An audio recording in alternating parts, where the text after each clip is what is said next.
Sutra Teratai yang Menakjubkan. Bab 13. Ajakan Penegakan. Sinvasyang Sutra Teratai, episode 1366.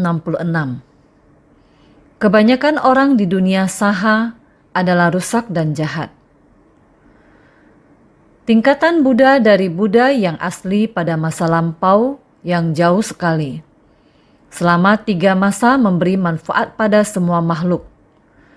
Tubuh Dharma berdiam selalu untuk mengubah parah makhluk yang tiada habis-habisnya. Tiada lampau dan tiada sekarang. Sebelum kalpa kekosongan, belum ada awal. Makhluk suci selama banyak kalpa mencari pencerahan. Sedangkan makhluk penuh delusi terbenam dalam nafsu keinginan. Dengan sungguh hati menghayatinya, Sang Buddha datang ke dunia adalah sama. Semua Buddha memiliki ajaran yang sama. Semuanya akan menceritakan tentang masa lampau kalpa yang sangat panjang sebelumnya. Selalu dari kehidupan ke kehidupan. Semuanya adalah untuk mencari kebenaran sejati dari Dharma yang menakjubkan.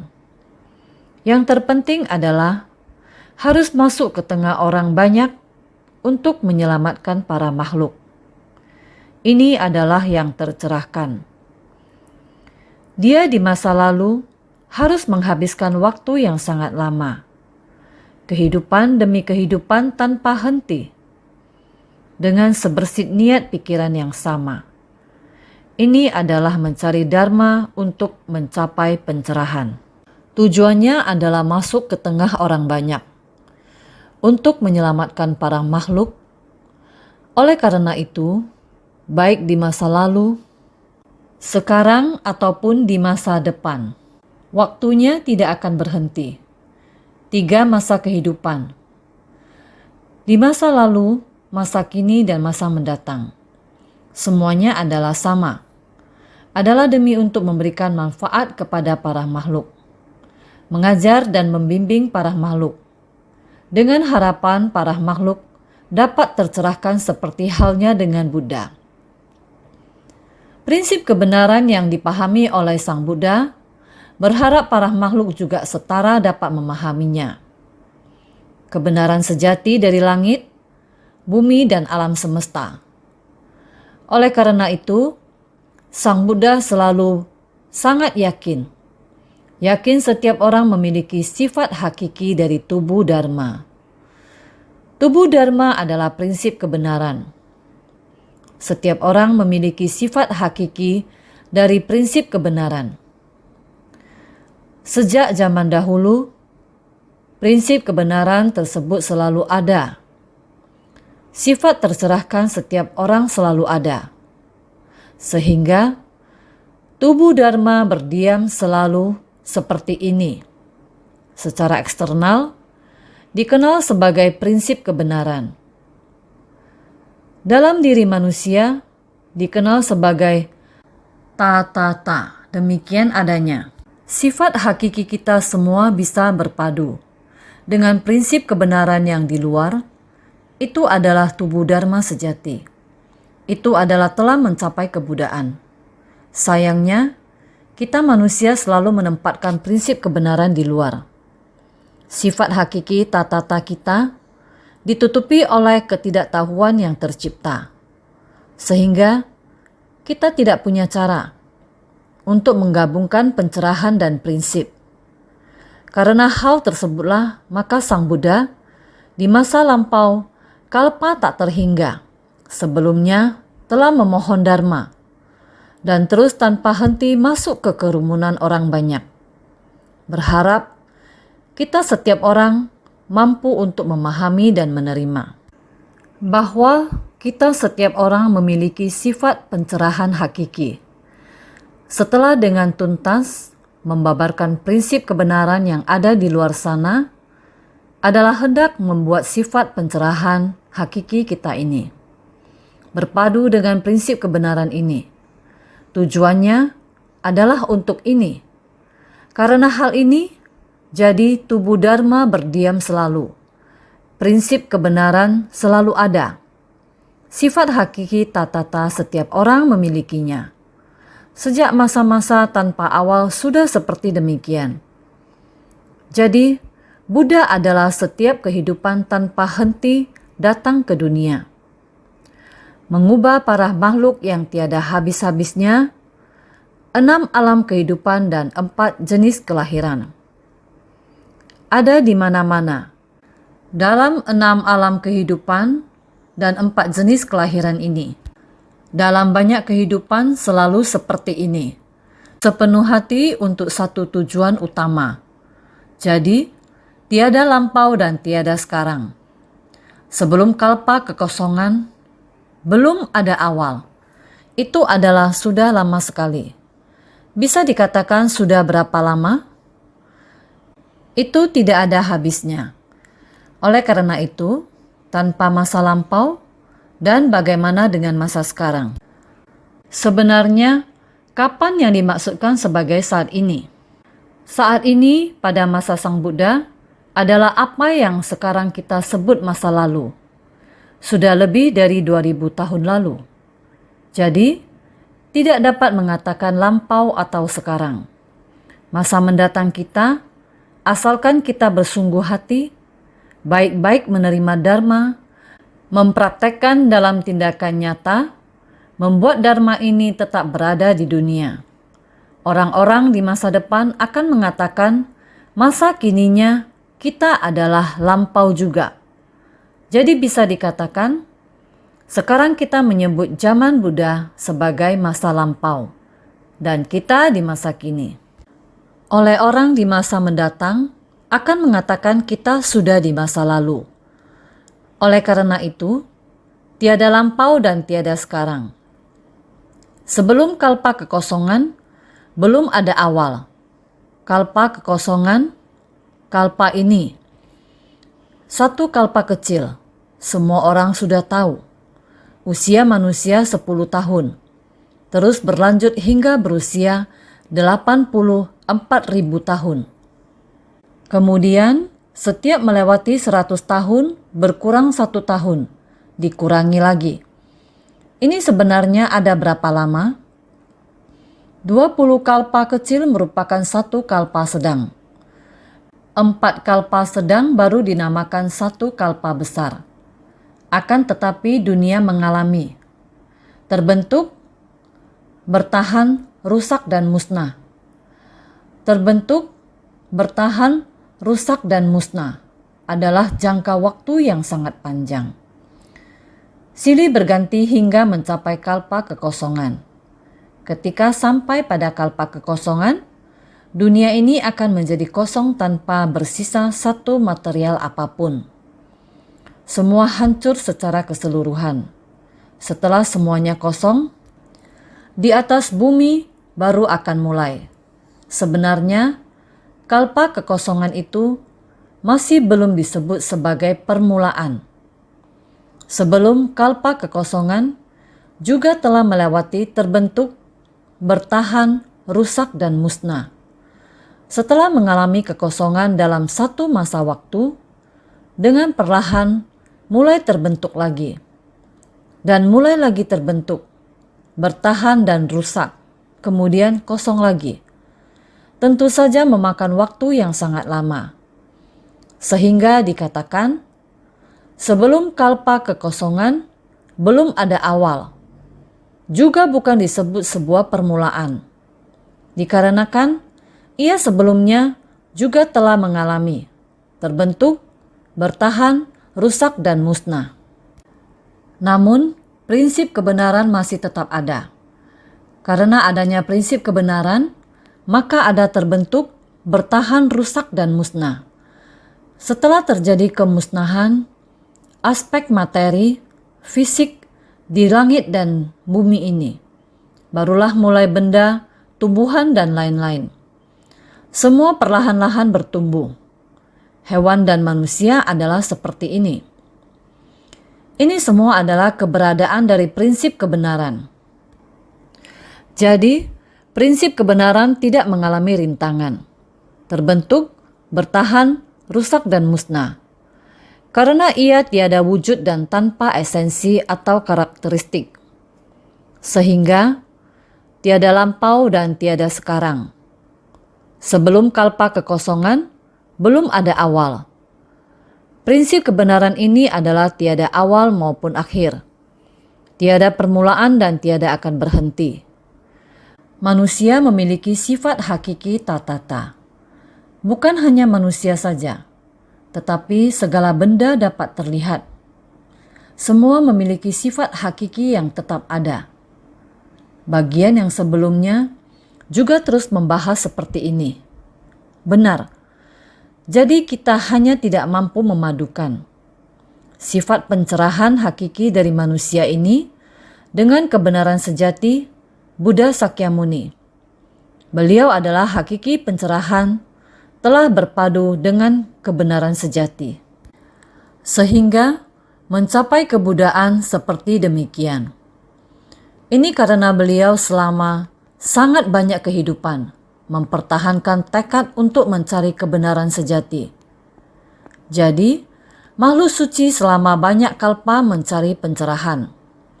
Makhluk suci adalah seperti ini. Telah memulai jauh sebelum masa tanpa awal. Dia begitu tersadarkan, mampu memahami segalanya, mengetahui bahwa kehidupan manusia demikian membingungkan. Maka dia terus-menerus dalam banyak kehidupan mencari kebenaran sejati. Dia masuk ke dalam kelompok masyarakat untuk menuntun para makhluk. Jalinan jodoh telah matang. Dia menampakkan wujud mencapai kebudaan, membuat kita semua orang dapat mengetahui kebenaran sejati dari segala benda di langit dan bumi. Ini adalah Sang Buddha datang ke dunia. Tak pernah bosan membuka dan menunjukkan kepada para makhluk. Berharap para makhluk dapat memahami dan memasuki, membuat tatata kita dengan prinsip kebenaran berpadu. Metode yang diajarkan kepada kita adalah harus mempraktekkan 6 paramita. 6 paramita adalah berdana, menegakkan sila, kesabaran, upaya bersemangat, samadhi, dan kebijaksanaan. 6 metode ini merespon kebutuhan semua makhluk di bumi, menjadi berpuluh ribu metode. Karena para makhluk tidak ada batasan, mereproduksi noda batin, menciptakan penderitaan, sehingga menderita dan risau. Di dalam kerisauan ini, terdapat prinsip-prinsip kebenarannya. Sang Buddha ingin kita masuk ke dalam kerisauan di tengah kumpulan orang banyak. Untuk menyadari sumber daripada kerisauan, bagaimana kebenaran sejati bisa muncul. Sebersih niat pikiran bergerak. Ini adalah hendak membuat kita menyadari bahwa pencerahan juga berasal dari sebersih niat. Sehingga makhluk suci selama banyak kalpa mencari pencerahan. Orang yang tersesat adalah karena terus tenggelam dalam keinginan, nafsu keinginan. Sebersih niat ketidaktahuan timbul, dimulai dari keserakahan, kebencian, kebodohan, keangkuhan, dan kecurigaan. Terus-menerus memperbanyak kegelapan batin. Oleh karena itu, kita harus bersungguh hati untuk menghayatinya. Namun, Sang Buddha di kehidupan sekarang ini, yakni saat ini, sekarang Sang Buddha, jiwa kebijaksanaan dari tubuh dharmanya, juga masih berdiam di dunia. Karena semua yang kita terapkan sekarang adalah dharma yang dibabarkan kembali oleh Buddha Sakyamuni kepada kita. Sebelum Buddha Sakyamuni, sebenarnya para makhluk tidak dapat menghayatinya. Tatata harus berpadu dengan kebenaran sejati. Tidak ada orang yang bisa memahaminya. Buddha Sakyamuni datang ke dunia untuk membabarkan kembali dharma kepada kita. Sehingga beliau mulai memberi ajaran sesuai dengan akar kapasitas. Dengan masuk ke tengah orang banyak untuk membuka dan menunjukkan kepada kita membuat kita memahaminya secara perlahan. Semua sutra dan segala sastra, ada yang lebih awal tercerahkan dan ada yang belakangan tercerahkan. Tetapi ini bukan pencerahan tuntas. Saya tahu. Saya dari semua dharma yang dibabarkan oleh Sang Buddha sudah memahaminya. Saya akan mencatatnya. Dari apa yang dicatat bisa membabarkan, namun kebenaran sejati yang sesungguhnya masih belum benar-benar dipahami secara tuntas. Tata kita masih belum berpadu dengan prinsip ini. Masih belum sepadan, sehingga pengetahuan kita sekarang dengan pencerahan Sang Buddha adalah beda. Kekuatan dari pembinaan diri Sang Buddha adalah seperti ini, dari kehidupan ke kehidupan. Ditempa di tengah orang banyak, adalah alat perkakas yang sangat murni, yang sudah melalui ditimpa dalam tungku api. Apakah kita mampu menahannya? Melalui ditempa dalam tungku api berkali-kali.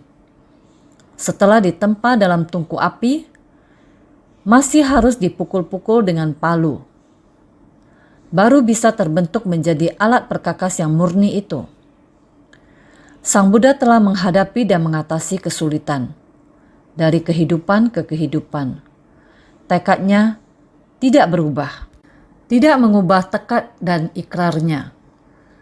Apakah kita para makhluk di dunia sanggup melakukannya? Jika kekuatan dari pembinaan diri belum cukup, adalah sulit untuk menahankan dunia jahat ini. Mereka berikrar untuk pergi ke tempat berbeda di kawasan ini, demi menyebarkan ajaran. Takut kalau para makhluk di dunia yang membutuhkan ketabahan ini adalah sulit untuk ditaklukkan, sebab mereka rusak dan jahat, di mana kebajikan bawaannya telah rusak, menciptakan dan mengakumulasi karma buruk. Orang-orang yang menyimpan keangkuhan berlebihan, menyebutkan diri telah mendapatkan biarpun masih belum mendapatkan. Para makhluk di dunia ini, jika kekuatan dari pembinaan diri belum cukup, kita berada di dunia ini, mendengarkan dharma, mendengarkan dharma. Akan tetapi kita masih belum memutuskan untuk membangun tekad yang kokoh. Membangun ikrar itu mudah, namun sulit untuk mempertahankannya. Lama-kelamaan akan merasa, itu semua masih tentang saya. Masih tentang apa yang saya suka. Masih kembali ke sifat dasar mengutamakan diri kita sendiri. Dengan pola pemikiran manusia awam, tidak mampu melampaui hal-hal duniawi. Ini adalah kekuatan dari pembinaan diri kita belum cukup. Masih saja ke sifat dasar mengutamakan diri kita sendiri. Tidak mampu melepaskan aku yang kecil untuk bertahan di dalam aku yang universal. Sangat sedikit. Jadi sebagian besar memang begitu. Kekuatan dari pembinaan diri belum mencukupi karena demikian. Sulit untuk menahankan dunia jahat ini. Mereka berikrar untuk pergi ke tempat berbeda di kawasan lain. Kita telah melihat naskah sutra seperti ini sebelumnya. Banyak orang yang sudah mendapatkan peramalan dari Buddha telah melihat 20.000 bodhisattva berikrar di hadapan Buddha. Di dalam perkumpulan Sangha Buddha yang telah mendapatkan peramalan dari Sang Buddha, 500 arahat ini, 8.000 saiksa dan asaiksa. Mereka bersedia datang ke hadapan Buddha dan berkata, Buddha, kami juga bersedia menerima dan menegakkan sutra ini. Akan tetapi untuk menyebarluaskan sutra ini, kami tidak berani menyebarkannya di dunia ini. Kami ingin pergi ke tempat berbeda di kawasan lain. Pergi mengajar para makhluk di sana. Ada tempat berbeda di kawasan lain. Di dalam ilmu pengetahuan, melihat ke ruang angkasa. Ada planet di ruang angkasa. Berputar mengelilingi matahari. Bumi juga merupakan sebuah planet di ruang angkasa. Planet ini berputar mengelilingi matahari dan berputar pada sumbunya sendiri. Satu revolusi adalah 365 hari, yaitu 1 tahun. Ini adalah revolusi bumi. Faktanya, yang jaraknya lebih dekat dari bumi. Masih ada planet Merkurius. Merkurius mengelilingi matahari. Adalah 88 hari di bumi kita. Kita memerlukan waktu 365 hari untuk 1 putaran. Artinya, 1 tahun di planet Merkurius hanya ada 88 hari di bumi. Ini hanya 2 bulan lebih. Kurang dari 3 bulan. Ini adalah dunia di kawasan lain. Bagaimana dengan planet Venus? Venus mengelilingi matahari membutuhkan 225 hari. Juga masih kurang dari 1 tahun di bumi. Jadi itu adalah dunia di kawasan lain. Di belakang bumi ada Mars. Jika Mars mengelilingi matahari, membutuhkan waktu 687 hari kita di bumi. Itu adalah lebih dari 1 tahun, sebelum sampai 2 tahun.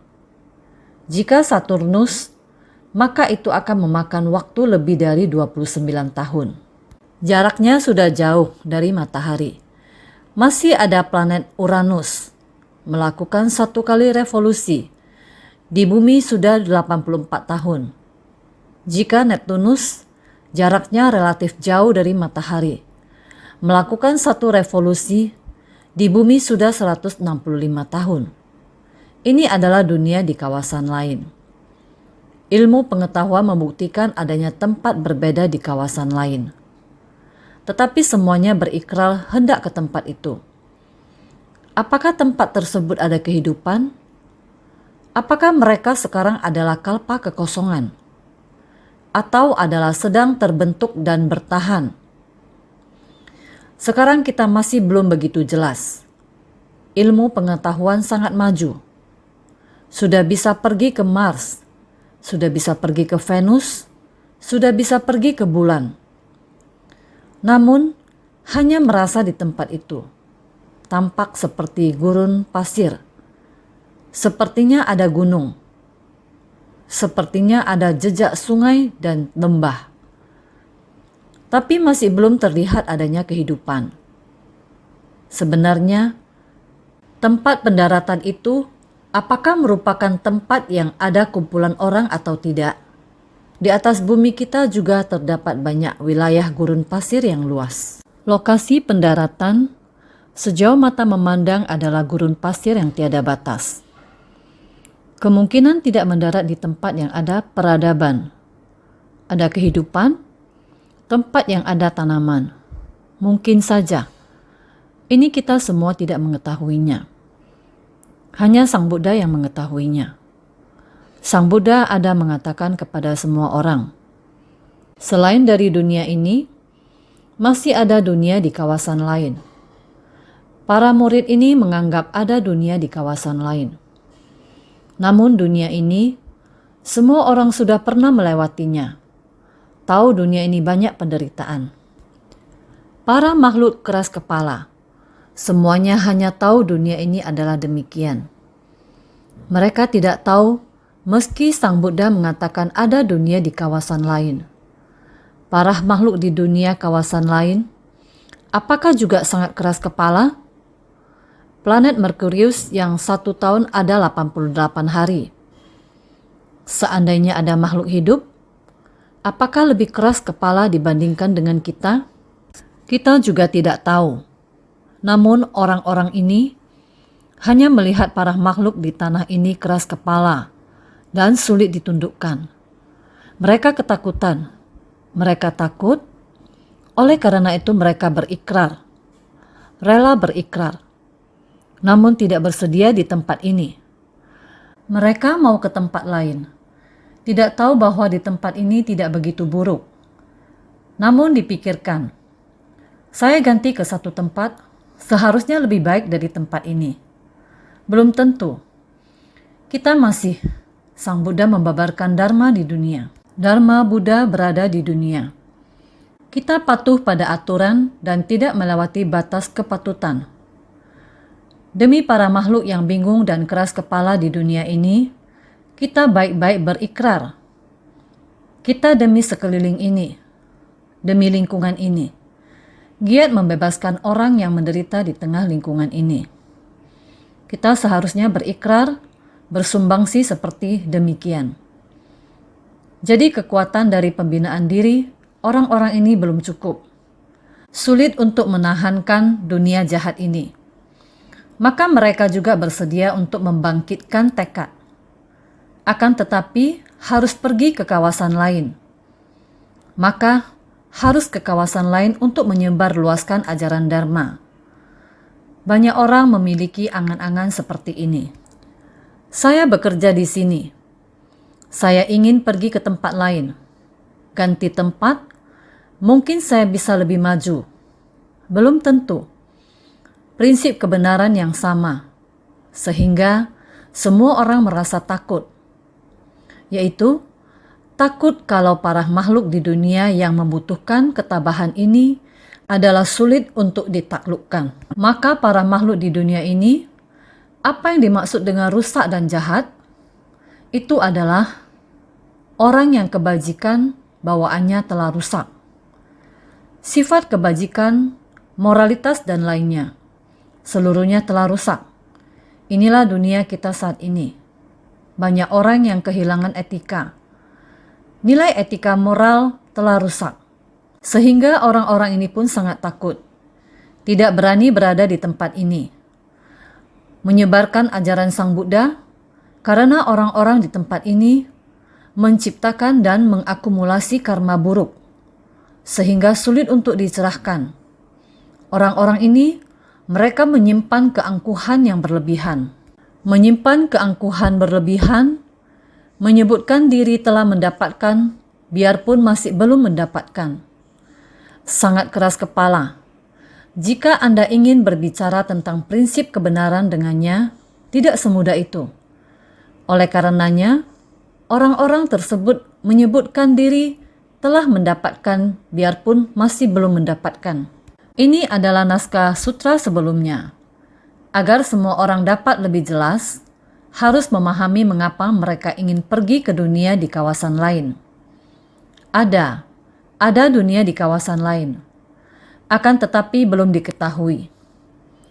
Naskah sutra sebelumnya demikian berkata, pada ketika itu, 500 orang arahat dalam persamuhan yang telah menerima peramalan berkata pada Buddha, Bagawan, kami sekalian juga berikrar untuk pergi ke tanah-tanah berbeda untuk membabarkan sutra ini secara luas.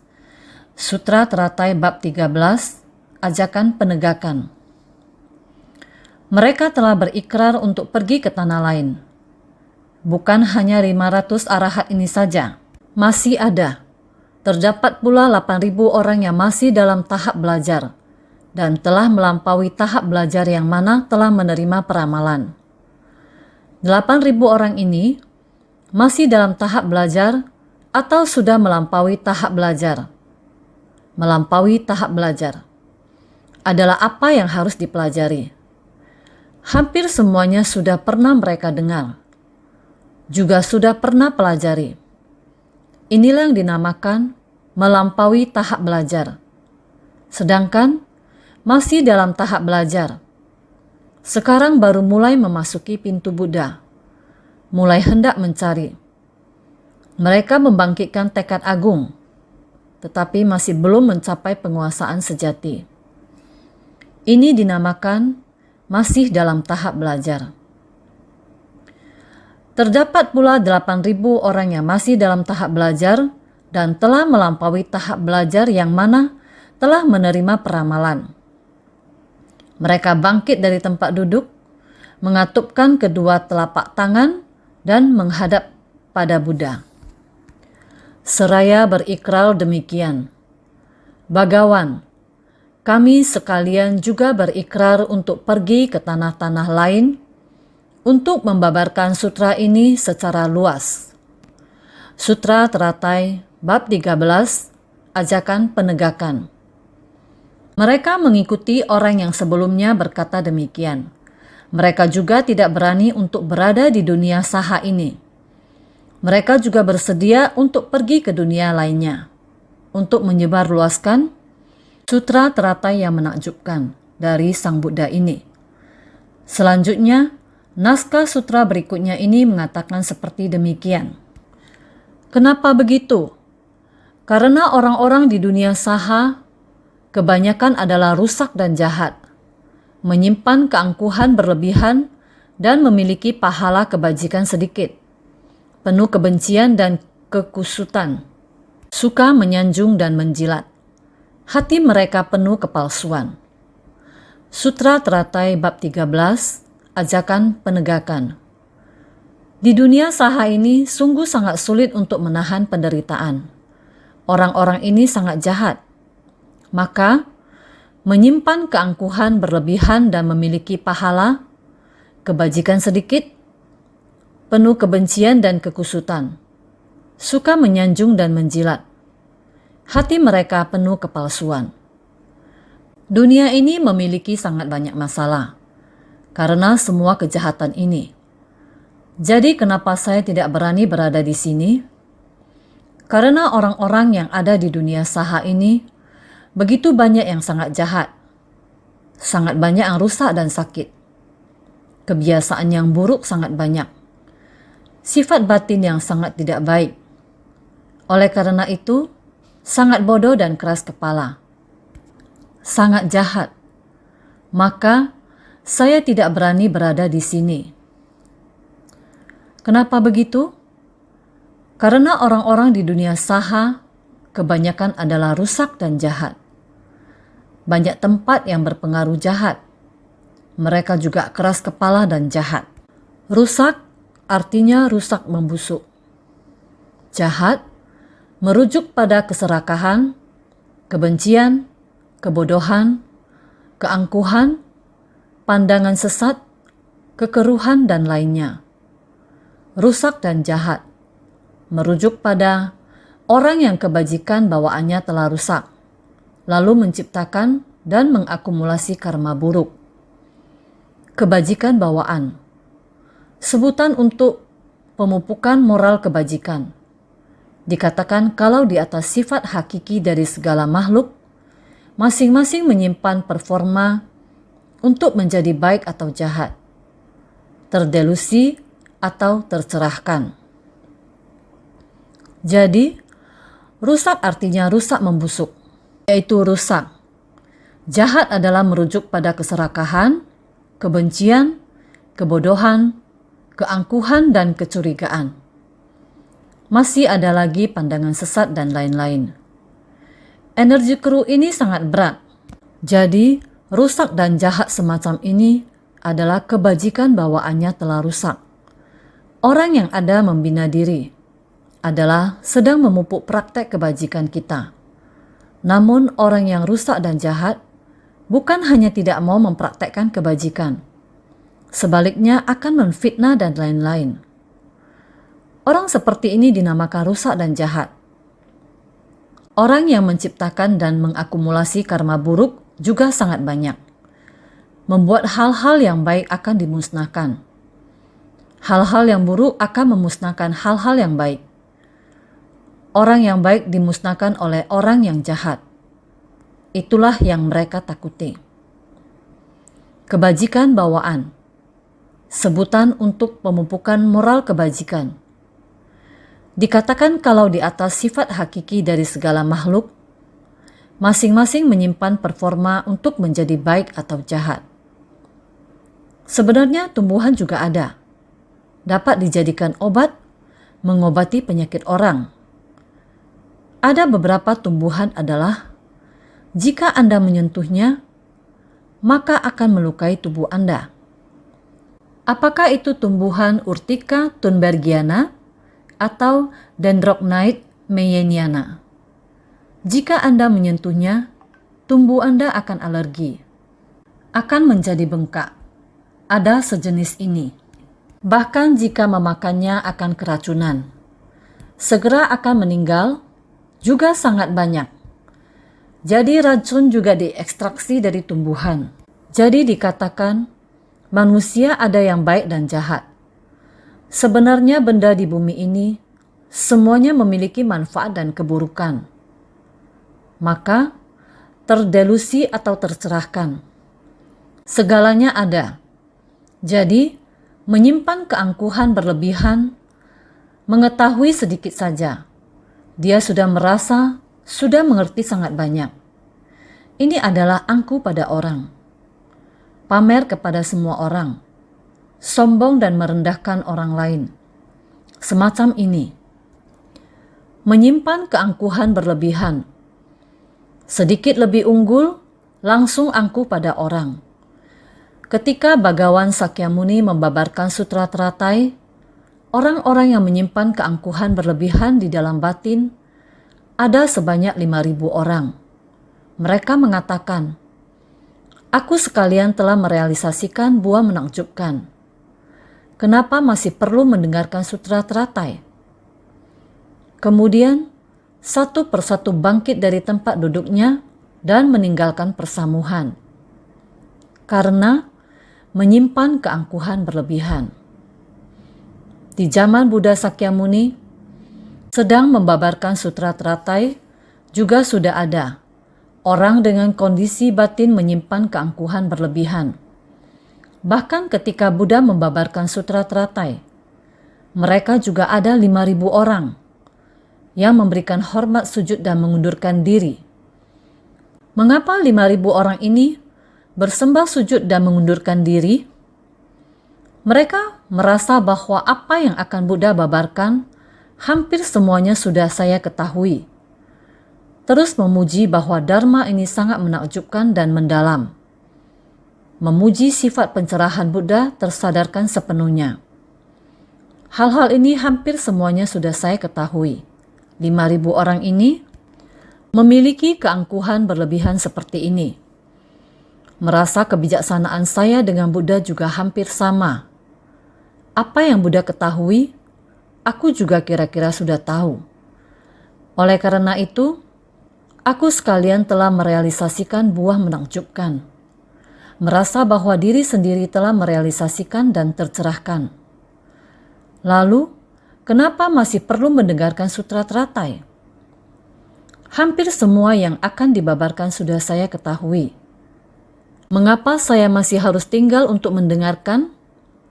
Maka dari itu, kemudian satu persatu bangkit dari tempat duduknya dan meninggalkan persamuhan. Dengan demikian satu persatu bangkit dari tempat duduknya dan meninggalkan persamuhan. Oleh karena itu, dalam Sutra Teratai, bab metode terampil adalah seperti demikian. Dalam bab metode terampil. Dalam Sutra Teratai bab metode terampil disebutkan, ketika Buddha berkata demikian, dalam persamuhan terdapat biksu-biksuni, upasaka dan upasika sejumlah 5.000 orang, bangkit dari tempat duduk mereka, bernamaskara pada Buddha dan meninggalkan persamuhan. 5.000 orang ini adalah seperti demikian. Seperti inilah yang dijelaskan di dalam naskah sutra. Orang-orang ini memiliki akar dosa yang mendalam dan berat, serta keangkuhan berlebihan. Menyebutkan diri telah mendapatkan, biarpun masih belum mendapatkan. Telah tercerahkan, biarpun belum tercerahkan. Dengan kesalahan ini, mereka tidak boleh tetap tinggal. Bhagawan diam dan tidak menghentikan mereka. Sutra Teratai bab 2, metode terampil. Orang-orang ini memiliki akar dosa yang mendalam dan berat, karena memiliki rintangan. Jika tidak, Sang Buddha baru mau mulai membabarkan Dharma yang menakjubkan. Mereka merintangi diri sendiri, pergi meninggalkan tempat seperti ini. Ini adalah karena memiliki rintangan. Apa rintangannya? Yaitu keserakahan, kebencian, kebodohan, keangkuhan, dan keraguan yang merintangi mereka. Di dalam naskah sutra disebutkan seperti demikian. Menyebutkan diri telah mendapatkan, biarpun masih belum mendapatkan. Telah tercerahkan, biarpun belum tercerahkan. Dengan kesalahan ini, mereka tidak boleh tetap tinggal. Karena rintangan seperti ini, maka mengalami kerugian sangat besar. Adalah kerugian bagi diri mereka sendiri. Sedikit pun tidak ada hubungannya dengan Buddha. Yang mendengarkan mencerahkan diri sendiri. Yang tidak mendengar menyesatkan diri sendiri. Ini tidak ada hubungannya dengan Buddha sedikit pun. Namun Sang Buddha tetap tenang dan leluasa. Kepergian mereka adalah suatu hal yang baik. Bhagawan tidak menghentikan mereka. Bila mereka ingin mundur, biarkanlah mereka mundur. Diam-diam membiarkan mereka pergi. Kepergian mereka adalah suatu hal yang baik. Juga merupakan hal yang baik bila mereka pergi seperti ini. Jangan sampai setelah mendengarkan, kemudian menciptakan pengetahuan sesat dan pandangan sesat. Mengatakan hal-hal yang tidak benar. Kesalahan sehelai rambut menyebabkan panduan arah yang menyimpang ribuan mil. Beliau merasa baik orang yang tidak mau mendengarkan, pergi juga adalah hal yang baik. Jadi dikatakan, kepergian mereka adalah suatu hal yang baik. Sebelumnya dalam bab metode terampil ada seperti demikian. Memiliki pahala kebajikan sedikit. Pahala kebajikan sedikit artinya performa untuk benih baik dan perilaku baik semuanya serba sedikit. Meskipun ada melakukan sedikit kebajikan, semuanya ada kebocoran. Jadi bukan merupakan benih yang selaras dengan sifat hakiki. Maka orang-orang ini adalah memiliki pahala kebajikan sedikit. Pahala kebajikan sedikit artinya performa untuk benih baik dan perilaku baik ini dan lain-lainnya juga sangat sedikit. Meskipun ada melakukan sedikit kebajikan, semuanya ada kebocoran. Jadi bukan merupakan benih yang selaras dengan sifat hakiki. Melatih diri harus bekerja keras. Tidak ada niat untuk bekerja keras. Juga tidak ingin memberi manfaat kepada orang lain. Orang seperti ini, pahala kebajikannya sangat sedikit. Maka benih kebajikan dan praktek kebajikannya semuanya tidak cukup. Benih kebajikan yaitu bersedia mempraktekkan jalan bodhisattva untuk memberi manfaat kepada orang banyak. Benih yang demikian, bibitnya tidak ada sama sekali. Sangat sedikit, makin mundur seperti ini. Sudah meninggalkan tempat. Yang demikian ini karena memiliki pahala kebajikan sedikit. Pahala kebajikan juga belum tercipta. Oleh karena itu sangat sedikit. Meskipun ada melakukan sedikit kebajikan, semuanya ada kebocoran. Dengan melakukan perbuatan sedikit saja, atau hanya sedikit mempraktekkan, juga sudah menganggap dia telah melakukan sangat banyak. Bersumbangsi dengan pamrih yang begini. Harga yang harus dibayar karena ada pamrih. Ini disebut ada kebocoran. Bukan merupakan benih yang selaras dengan sifat hakiki. Bukan sifat hakiki kita yang demikian adanya. Hal yang dilakukan karena telah memahami dengan tuntas prinsip kebenaran bukan? Maka penuh kebencian dan kekusutan, suka menyanjung dan menjilat. Penuh kebencian dan amarah, gelap dan kacau, suka menyanjung dan berbelit-belit. Kebencian mengandung keserakahan dan kebodohan yang mengerukan sifat kebijaksanaan. Menyanjung dan menjilat, artinya berucap kata-kata menyenangkan dan bermanis muka. Sejenis dengan mengikuti keinginan orang tanpa punya prinsip sendiri. Orang-orang ini telah dicemari oleh kebencian, yakni memiliki kerisauan. Itu adalah ketidaktahuan. Kebencian dinamakan ketidaktahuan. Ketidaktahuan dinamakan energi keruh. Energi keruh semacam ini dimulai dari kebencian, menyanjung dan menjilat semacam ini, penuh kebencian dan amarah, gelap dan kacau, suka menyanjung dan berbelit-belit. Terhadap orang lain tidak jujur. Kita sering mengatakan hati yang lurus adalah tempat pelatihan. Hati lapang dan niat murni. Inilah sifat hakiki, demikian adanya kita. Tetapi dia bukan, yakni telah tertutupi oleh ketidaktahuan. Terhadap orang berbelit-belit, yaitu selalu ada sikap pamrih. Jadi kebencian ini mengandung keserakahan dan kebodohan. Karena adanya keserakahan, kebodohan, karena itu dia akan marah. Karena demikian, maka akan mengeruhkan sifat kebijaksanaan. Sifat hakiki, demikian adanya kita. Itulah kebijaksanaan. Kebijaksanaan yang setara, menggenggam kebijaksanaan dan memadu cinta kasih. Dengan adanya kebijaksanaan, barulah kita mengerti untuk membangkitkan hati kewelas asihan ini. Oleh karena itu, keserakahan, kebencian dan kebodohan mengeruhkan sifat kebijaksanaan kita, membuatnya tertutupi. Ketidaktahuanlah yang menutupi sifat hakiki, demikian adanya kita. Oleh karena demikian, menyanjung dan menjilat artinya berucap kata-kata menyenangkan dan bermanis muka, berbicara dengan sangat bagus, mengajarkan dharma juga dengan sangat bagus.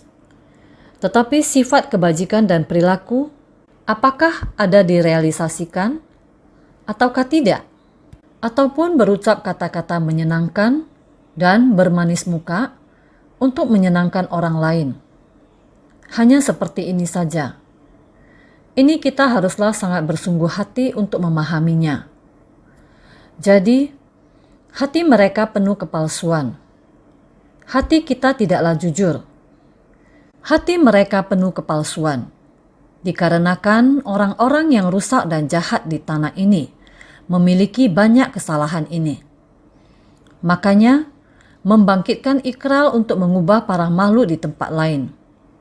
Hati penuh kepalsuan, ucapan tidak sejalan dengan pikiran.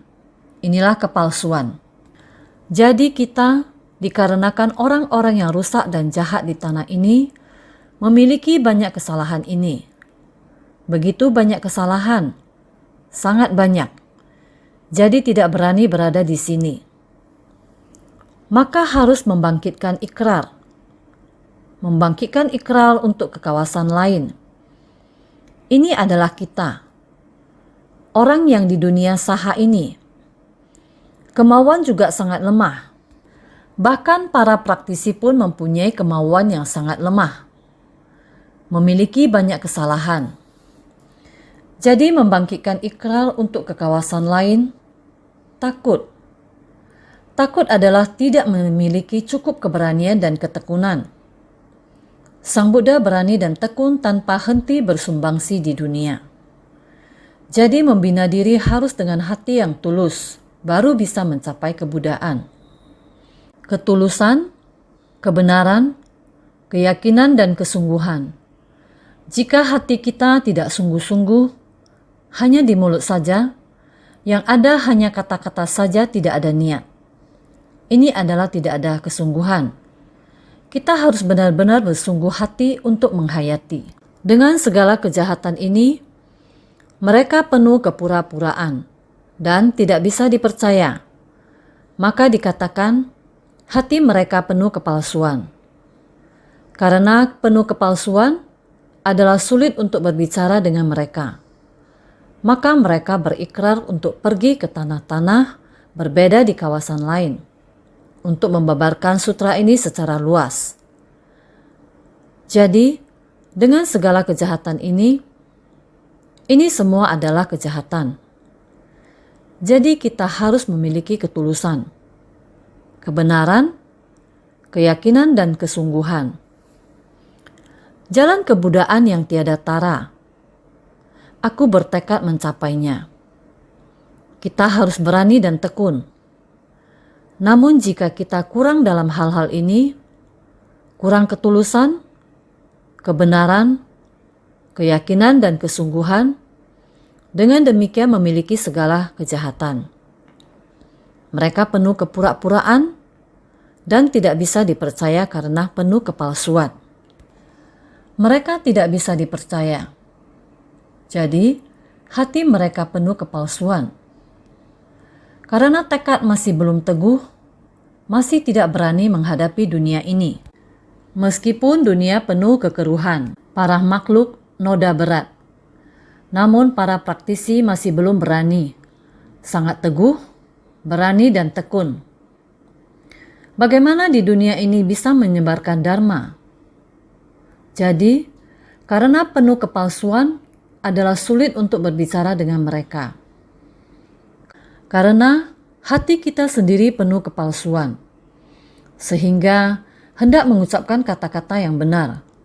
Sesungguhnya untuk membabarkan dharma juga sangat sulit. Maka mereka berikrar untuk pergi ke tanah-tanah berbeda di kawasan lain untuk membabarkan sutra ini secara luas. Kita hendak membabarkan dharma sejati. Pihak lain juga belum tentu bisa menerima. Kita harus memiliki hati yang tulus, menerima pengajaran dari Sang Buddha. Harus praktek dalam tindakan nyata, menahan penderitaan dan bekerja keras. Juga sangatlah sulit. Sehingga karena demikian, Sang Buddha mengumpulkan orang karena dharma adalah di sini. Jadi naskah sutra sebelumnya itu adalah 500 arahat dan 8.000 orang lainnya, meskipun sudah menerima peramalan akan kebudayaan, masih tamak dan melekat pada kemudahan dan kenyamanan. Masih ada ketamakan dan masih sama. Masih tamak dan melekat pada kemudahan dan kenyamanan. 500 arahat dan 8.000 orang lainnya, meskipun sudah menerima peramalan akan kebudayaan, tetapi masih tamak dan melekat pada kemudahan dan kenyamanan. Takut pada kelahiran dan kematian. Jadi ingin dipercayakan pergi ke tanah suci, jauh dari tanah kotor ini. Dikarenakan tabiat buruk dari nirvana belum kosong. Masih ada kemelekatan pada dharma yang muncul dari kesadaran yang membeda-bedakan. Dari sini bisa diketahui kalau dalam dunia ini, dunia jahat dengan 5 kekeruhan. Jika ingin memikul tanggung jawab atas jiwa kebijaksanaan Tathagata, memang tidak dapat dipikul oleh orang-orang bernyali kecil, penakut dan lemah, sehingga takut pada kelahiran dan kematian. Ingin dipercayakan pergi ke tanah suci, masih berharap pergi ke tempat yang lebih mudah. Di sini sangat sibuk. Saya lebih baik pergi ke tempat yang lebih santai. Juga sama melatih diri. Ini adalah seperti ini. Sehingga, dikarenakan tabiat buruk dari nirwana belum kosong, masih mencari kenyamanan. Sehingga, masih ada kemelekatan pada dharma yang muncul dari kesadaran yang membeda-bedakan. Ini adalah masih ada kemelekatan pada dharma. Latihan diri kita masih belum cukup. Sehingga dari sini bisa diketahui kalau dalam dunia ini, dunia jahat dengan 5 kekeruhan, jika ingin memikul tanggung jawab atas jiwa kebijaksanaan Tathagata, memang tidak dapat dipikul oleh orang-orang yang bernyali kecil, penakut dan lemah. Bukan bisa dipikul oleh orang yang membangkitkan tekad kecil. Harus membangkitkan tekad luhur. Membangun ikrar agung, jangan takut. Harus berani dan giat bersemangat. Baru bisa memikul tanggung jawab.